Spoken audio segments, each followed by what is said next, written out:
इस साल निर्जला एकादशी का व्रत 25 जून 2026 को रखा जाएगा, जिस दिन गुरुवार है। इस बार पुरुषोत्तम मास होने के कारण इस साल 26 एकादशियां आ रही हैं। ये बहुत ही इंटरेस्टिंग फैक्ट की बात है। और आपको एक निर्जला एकादशी का व्रत करने से साल की 26 एकादशियों के व्रत का पुण्य प्राप्त होगा। क्या आप ये बात जानते हैं कि महाभारत काल में जब भीमसेन ने महर्षि वेदव्यास से ये प्रश्न किया कि पितामह, मेरे घर में तो सब लोग ही एकादशी का व्रत करते हैं, लेकिन मेरी भूख इतनी ज़्यादा है कि मैं बिना भोजन किए नहीं रह सकता, तो क्या कोई ऐसा उपाय है कि जिसे मुझे सभी एकादशियों का फल प्राप्त हो जाए?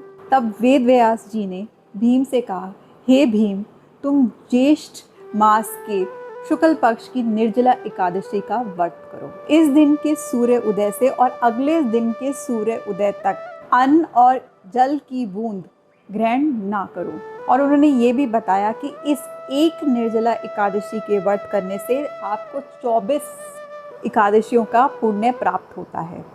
उसके बाद भीमसेन ने ये कठिन व्रत किया।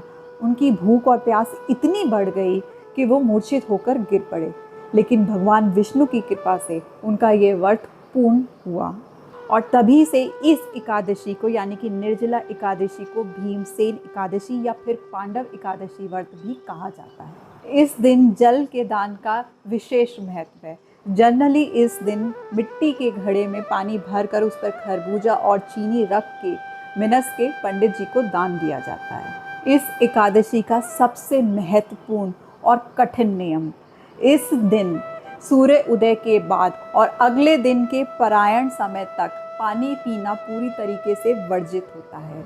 जय श्री हरि विष्णु।